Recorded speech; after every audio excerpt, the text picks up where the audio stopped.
Hey guys, welcome back to this week's video for Smart Start University. I'm really grateful to those of you who participated in last week's video activity. I know it's always kind of awkward when someone like me behind the camera says, hey, pause, go do this activity. But I heard from some of you who did do it that it was really helpful and it helped you identify some of those things that drive you crazy and others are also some of the things that you do that probably drive others crazy. I know it definitely did that for me, and so much so that this week's video actually stems out of that. So my big three things that I noticed last week were, one, I really hate when people interrupt. I really hate when people have knee-jerk reactions or snap judgments. And I really dislike it when people go ahead and give feedback on something they don't have experience in. And for last week's video, I decided to focus on interrupting. That's where I chose to focus was, okay, I want to be better about interrupting. But with the way our mental filters work, I was conscious of all three.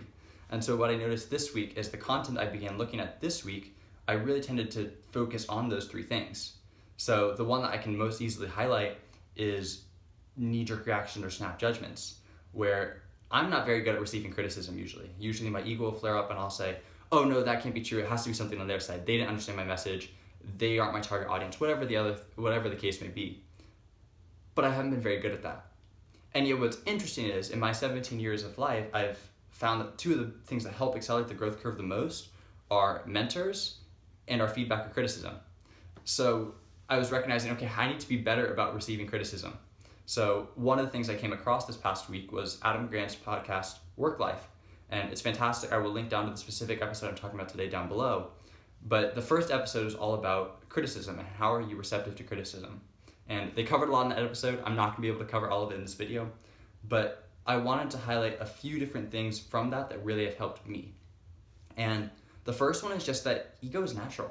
So they had a company that they were talking to, and this company is really intentional to air out any grievances they have, to air out their complaints, and to really make sure that everyone's on the same page and that the criticism is well received and for benefit. And yet even the CEO of that company was saying that even when he receives criticism, he still has his ego flare up. He still has this reaction of, oh no, they don't know what they're talking about. I was right, it wasn't my fault. But what he said, and this is what's I think transformative, is he then starts to ask himself, well, what's the lesson here? Because even if they're completely wrong, there's a lesson to be learned from the way they perceived you, right? So if someone doesn't grasp your message, maybe that's on them, but maybe you could be doing something else that would make it easier for that audience or for that type of person to grasp your message. So it's valuable to keep in mind of, yes, the ego is natural, so don't beat yourself up over having an ego response, but at the same time, ask, what's the lesson here? What can I learn from this? So that's been helpful. And the second thing that was really helpful for me from that was about grading yourself. So this series has been about reflection. It's kind of bounced all over the place. But part of reflection is taking moments to go ahead and journal and reflect and look at life from the big picture like we did last week, where we observed what are some of those things that irritate you. Part of reflection is also pausing right after the moment and evaluating, okay, what happened? Why did it happen? What could I have done differently, right? Some basic conflict resolution stuff. And what they talked about is you can start grading yourself after you get feedback.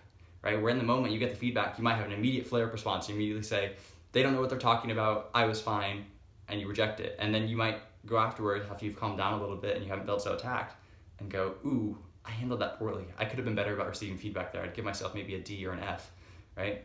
But then there may be other times where you get criticism or feedback and you go, oh, okay, cool, and you listen to them. Even if you don't agree, but you listen and you take something away and you get a lesson. And you might go back and grade yourself on that one and say, oh, I got like an A or a B on that one. So it's valuable to reflect right after the moment as well. You know, it's hard in the moment to not have your ego flare up. It's natural to have that happen. But if you can learn how to not have your ego flare up and instead ask what's the lesson to be learned here, you'll benefit from it immensely because it really accelerates that growth curve. And so the method of grading it I thought was really helpful because you'll then begin to notice patterns. Okay, well, in this interaction, I did better with receiving feedback because my body language was this, or because I didn't speak at first, I just let them continue, right? So you'll start to identify some patterns of, okay, what makes you more receptive to feedback so that you can start implementing those as habits to be more receptive to feedback. So challenge for you this week, if you get criticism, which I don't know, you may not, but I usually get criticism every week. If you get criticism, evaluate yourself after. How did I do? Was I receptive, super receptive, and curious to hear what they had to say, even if I didn't agree with it, but I was looking, what's the lesson to be learned here? Or were you more closed off or defensive, saying, oh, that's not true, or you can't speak to that? So just keep that in mind, and I challenge you to try that this week, to grade yourself at least once or twice when you get feedback. Hey, did that go well? Did that go poorly? And by asking yourself those questions, I think you'll begin to identify what are some of the habits I can build to be more receptive to feedback. So that's all I have for this week. I will see you guys next week when I think we're going to start talking about leadership for a 3-week series. And until then, good luck on that challenge, and go ahead and get that criticism. Go ahead and get that feedback and accelerate your growth curve. All right. See you guys next week. Bye.